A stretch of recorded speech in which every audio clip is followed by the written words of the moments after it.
የዜና መጽሔት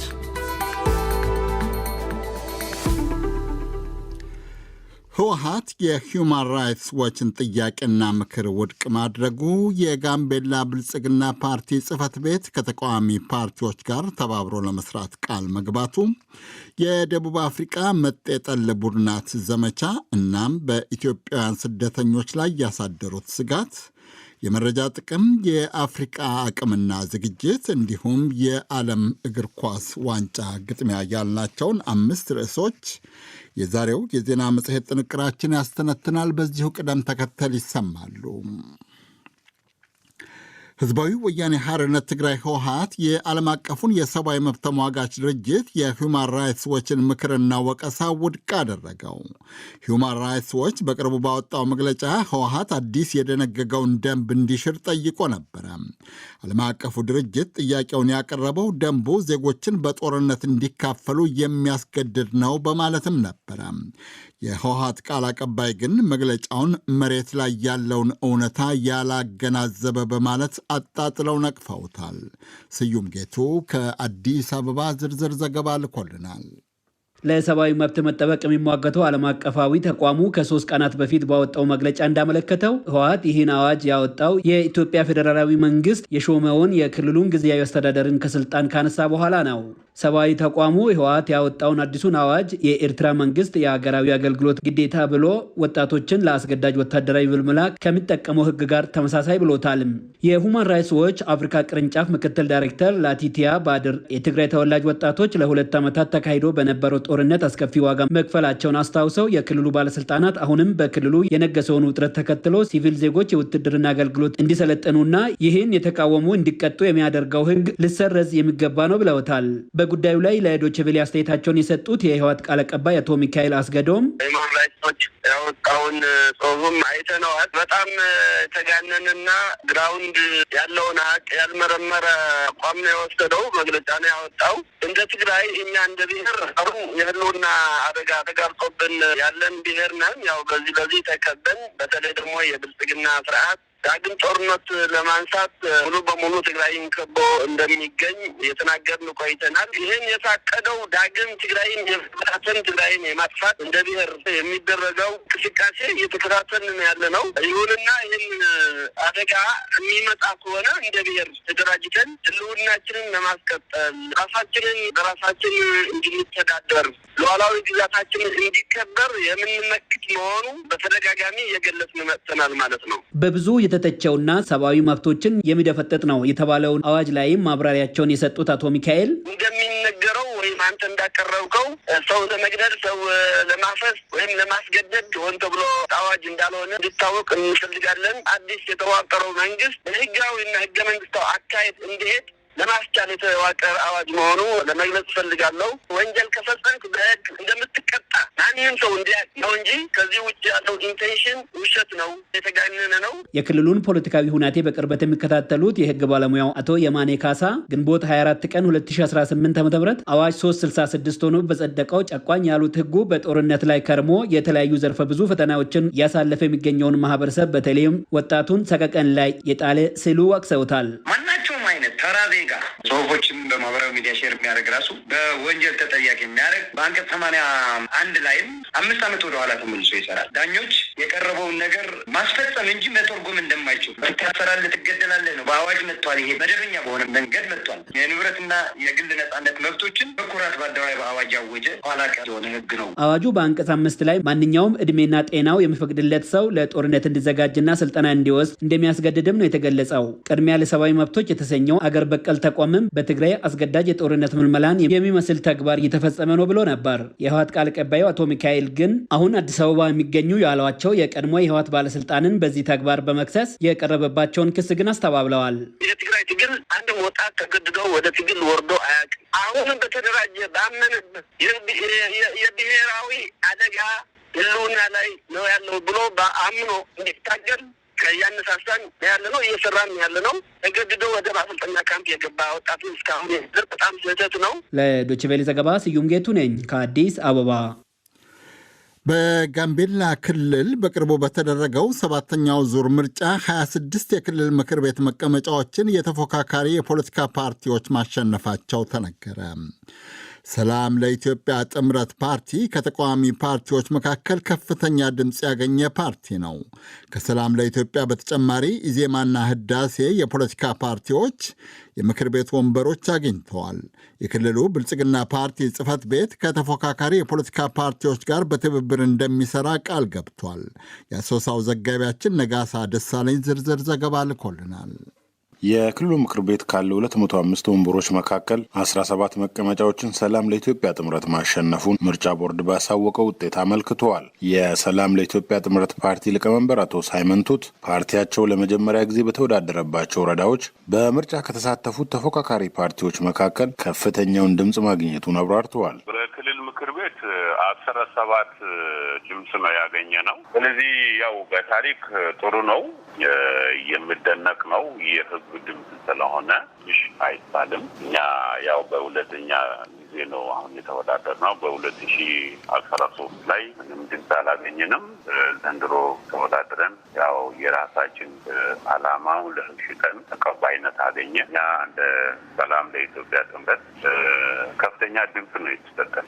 የጋምቤላ ክልል ብልጽግና ፓርቲ የክልሉ ምክር ቤት ካሉት 205 የምክር ቤት ወንበሮች 176 የሚደርሱትን ማሸነፉን ምርጫ ቦርድ ገልጸዋል። የክልሉ ብልጽግና ፓርቲ ኃላፊ የሆኑት አቶ አሽኔ አስቲን በክልሉ ውስጥ ከሚንቀሳቀሱ ተፎካካሪ ፓርቲዎች ጋር በትብብር እንደሚሰሩ አመልክተዋል። በክልሉ በተካሄደው ምርጫ የተለያዩ ፖለቲካ ፓርቲዎች የክልሉ ምክር ቤት መቀመጫ ያገኙ ሲሆን በክልሉ በተቋቋመ የፖለቲካ ፓርቲዎች የጋራ ምክር ቤት በኩል በክልላዊ ጉዳይ ላይ በጋራ ይሰራል ብለዋል። እኛ ጋር የተሳተፉ ተፎካካሪ ፓርቲዎች 4 ናቸው። ብልጽግና፣ ህዳሴ፣ ኢትዮጵያ ሰላም ጥምረት እና ዜማ ናቸው የተወዳደሩት። እነዚህ ኦልሞስት ወደ 26 ወንበሮች አሸንፈዋል ማለት። ይሄ እንግዲህ ከዚህ በፊት በዚህ ያህል ቁጥር ተፎካካሪ ፓርቲ ወደ ምክር ቤታችን ገብቶ አያውቅም። ይሄ ለመጀመሪያ ጊዜ ነው የሚሆነው።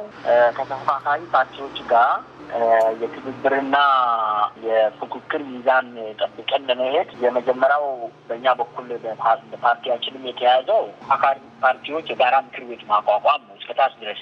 ስለዚህ ይሄንን ኦልሬዲ ጀምረናል። በክልል አቋቁመናል፣ በዞኖችም አቋቁመናል። አሁን ደግሞ ወደ ወረዳ ወርደን ወረዳዎች አካባቢ የማቋቋም ስራ አቅጣጫዎች ይዘን እየሰራን ያለን። የተረጋጋ ሰላምና ጸጥታን ማስፈን የክልሉ መንግስት ቀጣይ ቀዳሚ ጉዳይ መሆኑን ያብራሩት አቶ አሽኔ አስቲን በክልሉ የሚገኙ የውጭ ምንዛሬ የሚያስገኙ የማዕድን ሀብት ልማቶችን በስፋት ተግባራዊ ማድረግ ሌላው የክልሉ መንግስት እቅድ መሆኑን ጠቁመዋል። በተጨማሪም የማህበረሰቡን የእርስ በርስ ግንኙነት በማሳደግ በማህበረሰብ መካከል የሚከሰቱ ግጭቶችን መቅረፍም ሌላው ትኩረት ጉዳይ መሆኑን ጠቁመዋል። ህዝቡ ትልቅ አደራ ነው የሰጠን። የመጀመሪያው ሰላምና የህዝብን ደህንነት መጠበቅ ቀዳሚ ስራችን፣ ክልሉን የተረጋጋ እንዲሆን ለልማትን ዲሞክራሲ ስራችንም ለሁሉም ስራዎቻችን መሰረቱ የተረጋጋ ክልል መፍጠር ስለሆነ ሰላማዊ ክልል መፍጠር ነው። ሁለተኛ ልማትን ብልጽግናን ለዚህ ህዝብ እናበረክታለን።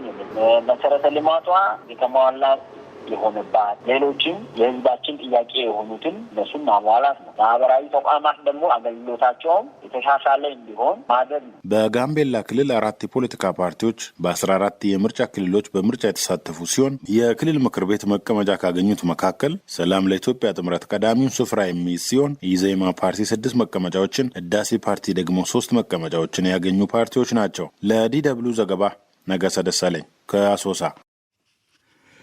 የደቡብ አፍሪቃ መጤጠል ቡድናት በሀገሪቱ ውስጥ የሚኖሩና የሚሰሩ የሌሎች የአፍሪቃ ሀገራት ዜጎችን ለማባረር የከፈቱት ዘመቻ ተጨማሪ ሕይወትና ንብረት እንዳያጠፋ እያሰጋ ነው። የ20 የሲቪክ ድርጅቶች ጥምረት የሆነው ማርች ኤንድ ማርች የጸረ ፍልሰተኞች ቡድን በመጪው ሰኔ 23 በጠራው የተቃውሞ ሰልፍ ጥቃትና ግጭት እንዳያስከትል የተለያዩ ወገኖች እያሳሰቡም ነው። ደርባንና ጆሐንስበርግ ከተሞች የሚኖሩ ኢትዮጵያውያን ፍልሰተኞችም ጥቃት ይደርስብናል በሚል ስጋት ውስጥ እንደሚገኙ አስታውቀዋል። የሐዋሳው ወኪላችን ሸዋንግዛው ወጋየሁ ጥቂቱን አነጋግሮ ተከታዩን ዘገባ ልኮልናል። በደርባንና በጆሐንስበርግ ከተሞች የሚገኙ ኢትዮጵያውያን ፍልሰተኞችም አሁን ላይ በፍርሃት ውስጥ እንደሚገኙ ነው ለዶቼ ቬለ የተናገሩት። ጁን 30 ማለት የተኛውም የሌላ ሀገር ዜጋ በደቡብ አፍሪካ እንዳይገኝ ብሎ የተነሱ ስትራቴጂ ማለት ነው። ይሄ የሚጠናቀቀው እንደ ሸትዳውን ተብሎ የሚያልቅበት ቀን ነው ማለት ነው። ጁን 30 ላይ ስጋት አለ። በጣም ስጋት ለኔዘራሉ ሎኬሽን ላይ ያለው ሱቅ የከተማውን ባይነኩም ከገጠራማ አካባቢ ያሉ ቢዝነሶቹን እየሰጋን ያለ ነው። በጣም ስጋት ውስጥ ነው። የደቡብ አፍሪካ መንግስት ህገወጥ ስደተኞችን የመቆጣጠር ኃላፊነት የመንግስት ተቋማት ብቻ መሆኑን ባለፈው ሳምንት ባወጣው መግለጫ አስታውቋል። የቡድኑ አባላት በፍልሰተኞች ላይ የሚያደርሱትን ወከባ እንዲያቆሙም መንግስት እያሳሰበ ይገኛል። ማርች ኤንድ ማርችና ኦፕሬሽን ዱዱላ የተባሉ ቡድኖች እናካሄዳለን ለሚሉት የተቃውሞ እንቅስቃሴም ኃላፊነትን እንደማይወስድ ከወዲሁ አስታውቋል። የቡድኑ አስተባባሪዎች ግን ሰልፉ በተያዘለት ቀን እንደሚካሄድ በሰጡት ጋዜጣዊ መግለጫ አረጋግጠዋል። በተለይም የማርች ኤንድ ማርች ሰብሳቢ ጃሲንታ ኒጎምቤን ሴማም መንግስት በህገወጥ ስደተኞች ላይ አስቸኳይ የፖሊሲ ለውጥ እንዲያደርግ ስትል ጠይቃለች። The issue of illegal immigration is not a concern affecting only one sector of society. ህገወጥ ፍልሰቶች ጉዳት እያደረሱ የሚገኙት በተወሰነ የማህበረሰብ ክፍል ላይ ብቻ አይደለም። ተጽዕኖ በመላው ደቡብ አፍሪካውያን ላይ ነው። ምክንያቱም ዜጎች የሚገባቸውን ቦታ ለማግኘት ከህገወጥ ስደተኞች ጋር መፎካከሩ ሰልችቷቸዋል። ነገሩን ግልጽ በማድረግ ሁሉም ደቡብ አፍሪካውያን በጋራ እንዲቆሙ ጥሪ እናደርጋለን። አሁንም ቢሆን ለችግሮቹ መፍትሄ አሉ ብለን እናምናለን። ለዚህ ደግሞ መንግስት ጊዜ ወስዶ ጥያቄዎቻችንን ሊያደምጥ ይገባል። በህገወጥ ስደተኞች ላይ አስቸኳይ የፖሊሲ ለውጥ አድርጎ በግልጽ ሊያሳውቅ ይገባል። የደቡብ አፍሪካ ምጣኔ ሀብት ለደቡብ አፍሪካውያን ብቻ መሆን አለበት።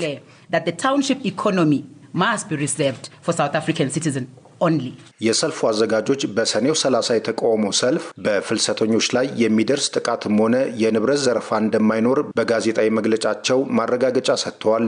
የቡድኑን ማረጋገጫ በጥርጣሬ እንደሚመለከቱት የሚናገሩት ፍልሰተኞች ግን ይልቁንም በአንዳንድ የአገሪቱ አካባቢዎች ከቀነ ገደቡ አስቀድሞ ዘረፋዎች እየተፈጸሙ ይገኛሉ ብለዋል። ብዙ ጥላቻ አለ፣ ብዙ ዝርፊያ አለ። በዛሬ ዕለትም እስከ 3 ሱቆች ተዘርፏል። ገጠራማ አካባቢ ያሉ ሱቆቹን እየዘረፉ ነው። ወደ በርለም ዙሪያ እዚህ ደርባን አካባቢ ትላንት በ3 ክልሎች ውስጥ ከመንግስት ተጠብቆ ያው ጥቃት እያረጉም ከዛም የመንግስት ኃላፊዎች ደርሶ ያን ጥቃት እያቆሙ ብለዋል። እንግዲህ በ3-4 ቀን ውስጥ እንደሚፈጠር እንግዲህ አናገም። የተለያዩ የአፍሪካ ሀገራት ስደተኞች አገሪቱን ለቀው እየወጡ ነው። BMA በሚል የሚጠራው የአገሪቱ የድንበር አስተዳደር ባለስልጣን ባለፉት 5 ቀናት ብቻ ከ12000 በላይ የውጭ ዜጎች ወደ አገራቸው ተመልሰዋል ብሏል። ከተመለሱት ፍልሰተኞች መካከል የማላዊ፣ ዚምባብዌ፣ ናይጄሪያና የጋና ዜጎች ይገኙባቸዋል። እስካሁን ፈቃደኛ የሆኑ ኢትዮጵያውያንን ወደ አገራቸው ለመመለስ የተጀመረ እንቅስቃሴ አለመኖሩን የሚናገሩት በደቡብ አፍሪካ የኢትዮጵያውያን ማህበረሰብ ኮሚቴ አመራር አንዱ አቶ ገዛኝ ሱማሞም ኢትዮጵያውያን ማድረግ አለባቸው ያሉትን ጠቅሰዋል። ቀጠሮ የያዙት ዴድላይን የሰጡት ሀገራችንን ልቀቁ ብሎ የኛ ሀገር ነው ያሉ አካላት ያው እዛቻቸው እንደነበረ ነው። በእርግጥ የሀገሪቱ ሰራተኛና ማህበራዊ ዘርፍ በዚህ ሰልፍ ምክንያት ስራ እንደማይዘጋ መግለጫ ሰጥቷል። ክቡር ፕሬዚደንት ሲሪል ራማፎሳም ጭምር መግለጫ ሰጥተዋል። ምንድነው አሁን እየታየ ያለ ነገር? አልፎ አልፎ አንዳንድ ቦታዎች ላይ ደፈጣ የመዝረፍ ባልታቀደ ሰዓቶች አሁንም ዝርፊያ ማካሄድ አንዳንድ ነገሮች ያሉ አሁንም ኢትዮጵያውያን ጥንቃቄ ማድረግ ይኖርባቸዋል። ዶቼ ቬሌ በደቡብ አፍሪካ የሚገኙ ኢትዮጵያውያን ስደተኞችን አስመልክቶም የውጭ ጉዳይ ሚኒስቴርን ለማነጋገር ያደረገው ጥረት አልተሳካም። ነገር ግን ሚኒስቴሩ በዚያ የሚገኙ ፍልሰተኞችን የሚከታተል ቡድን ወደ ስፍራው መላኩን ቀደም ሲል አስታውቆ እንደነበር ይታወቃል። ለዶቼ ቬለ ሸዋንግዛ ወጋየው ከሐዋሳ። የአፍሪቃ ሀገራት የመረጃን አስፈላጊነት እንደሚገነዘቡ አንድ የዘርፉ ባለሙያ አስታወቁ። ባለሙያዋ እንደሚሉት አዲሱ ወርቅ ነዳጅ ሳይሆን መረጃ ነው። አገልግሎት የሚሰጡት የዲጂታል መሳሪያዎች የሚገኙት ከአህጉሪቱ ውጭ በመሆኑ ግን አህጉሪቱና በአባል ሀገራት ከግዛቶቻቸው በሚመነጩ መረጃዎች ላይ ያላቸው ቁጥጥር እንደሚያሳጣቸውም ተናግረዋል። በኢትዮጵያም መረጃዎችን ለመቀበል የሚውሉ የዲጂታል መሳሪያዎች በተቻለ መጠን በሀገሪቱ መሰረተ ልማቶች ላይ የተመሰረቱ እንዲሆኑ ለማድረግ እየተሰራ መሆኑን የፕላንና ልማት ሚኒስትር ዴኤታ በረከት ፍስሐ ጽዮን ለዶቼ ቬለ ተናግረዋል። እስክንድር ፍሬው ከአዲስ አበባ ተከታዩን ዝርዝር ዘገባ ልኮልናል። የመረጃ ሉዓላዊነት አንዲት ሀገር በግዛቷ ውስጥና በዜጎቿ አማካኝነት የሚመነጨውን መረጃ የመሰብሰብ የማስተዳደርና የመቆጣጠር ሙሉ ስልጣን ሲኖራት ማለት ነው። በአፍሪካ ግን የዜጎችን የግል መረጃ ልውውጥ ጨምሮ አብዛኛው የመረጃ ቋት ያለው በሌሎች ያደጉ ሀገራት ነው። የዚህ አንዱ ምክንያት ደግሞ አፍሪካውያን የሚጠቀሙባቸው ማህበራዊ የመገናኛ ዘዴዎችና ሌሎች የዲጂታል መሳሪያዎች መሰረታቸው ከአህጉሪቱ ውጭ መሆኑ ነው። እናም በፌስቡክ ሆነ በቲክቶክ፣ በዋትሳፕ ሆነ በቴሌግራም ሌላም አፍሪካውያን የሚጠቀሙትን መረጃ በአብዛኛው የሚያዝበት ቁጥጥር የሚያደርግበት ሌላ ሀገር ነው። ሁኔታውን የሚያስቆጭ የሚያደርገው ደግሞ በዚህ ዘመን ለመረጃ የሚሰጠው ዋጋ ነው። ወርቅ ነው ይላሉ በኔዘርላንድስ በሚገኘው የሌይደን ዩኒቨርሲቲ የመረጃ ሳይንስ መምህር የሆኑት ፕሮፌሰር ሚሪያም ቫህን ራይሰን።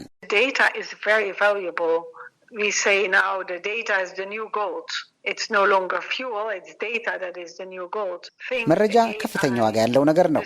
መረጃ አዲሱ ወርቅ ነው እንላለን። ነዳጅ ሳይሆን መረጃ ነው። ለሁሉም ነገር ማለትም ለሰው ሰራሽ አስተውሎት፣ ለዲጂታል አገልግሎቶች ዋጋ የሚፈጠርላቸው በመረጃ ነው። እናም በመረጃችን ላይ ያለንን ቁጥጥር ማስጠበቅ ከቻልን ከዛ ዋጋ የምናገኝባቸውን መንገዶችም ማግኘት እንችላለን።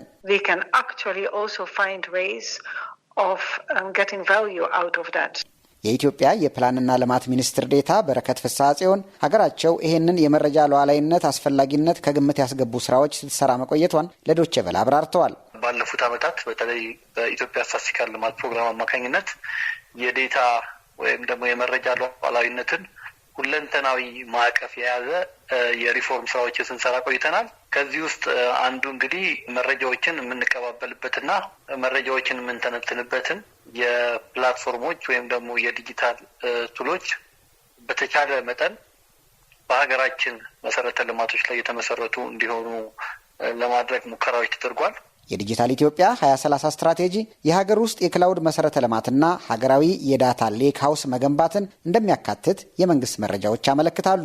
አፍሪካ በመረጃዎቿ ላይ ያላትን ቁጥጥር በተመለከተ ያለው ዋነኛው ችግር ዜጎች የሚጠቀሙባቸው የማህበራዊ መገናኛና ሌሎች የዲጂታል መሳሪያዎች ባለቤት የሆኑት ኩባንያዎች ከአህጉሪቱ ውጭ መገኘታቸው እንደሆነ ፕሮፌሰር ራይሰን አብራርተዋል።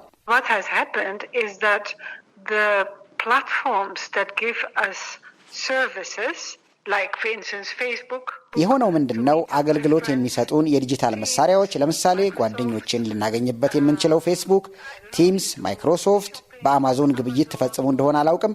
አማዞንም በመጠቀም አገልግሎት ሲሰጥህ ሰዎችን ስታገኝና የሆነ ነገር ስትገዛ መረጃ ወደ መገናኛ ዘዴዎቹ ይገባል። ይሄ በግልጽ ለመረጃው መከማቸት በእነዚህ መሳሪያዎች ላይ ጥገኛ ያደርገናል። የሚኖረንን ቁጥጥርም እናጣለን ማለት ነው። ይህም ሆኖ የአፍሪካ ሀገራት የመረጃን አስፈላጊነት እንደሚረዱና ጫናዎችንም ለመቋቋም እንደሚሞክሩ ፕሮፌሰር ራይሰን አስረድተዋል። ለዚህ ማሳያ አድርገው የጠቀሱት ደግሞ የተለያዩ የአፍሪካ ሀገራት በቅርቡ ከዩናይትድ ስቴትስ ጋር የተፈራረሙትን ዓለም አቀፍ የጤና ትብብር የመግባቢያ ሰነድ የተሰኘውን ስምምነት ነው። የታካሚዎችን መረጃ እንዲያጋሩ የሚጠይቀውን የሰነዱን ክፍል ያልተቀበሉ ሀገራት መኖራቸውን በመጥቀስ ነው ያብራሩት።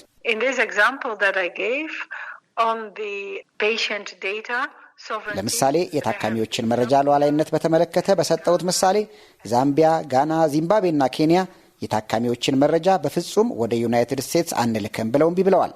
በዚህ ምሳሌ መሰረት በዘርፉ ከፊት የሚጠቀሱ ናቸው። ለምሳሌ እንደ ኢትዮጵያ ያሉ ሀገራትን ከተመለከት የጤና መረጃና የታካሚ መረጃን የመሳሰሉ ጥንቃቄን የሚጠይቁ መረጃዎች በሀገር ውስጥ እንዲቆዩና ሚስጥራዊነቱ በተጠበቀ መንገድ ጥቅም ላይ እንዲውሉ ለማድረግ በጣም ብሩህ የሆነ አእምሮ ባላቸው ሰዎች በርካታ ስራዎች እየተሰሩ ነው እና ከዚህ አንጻር ኢትዮጵያ በጣም ወደፊት ተራምዳለች።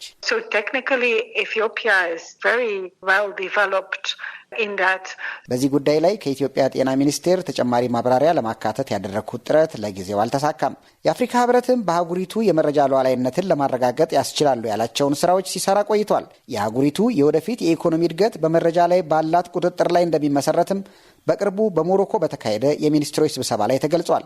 ለዲ.ደብልዩ እስክንድር ፍሬው ከአዲስ አበባ።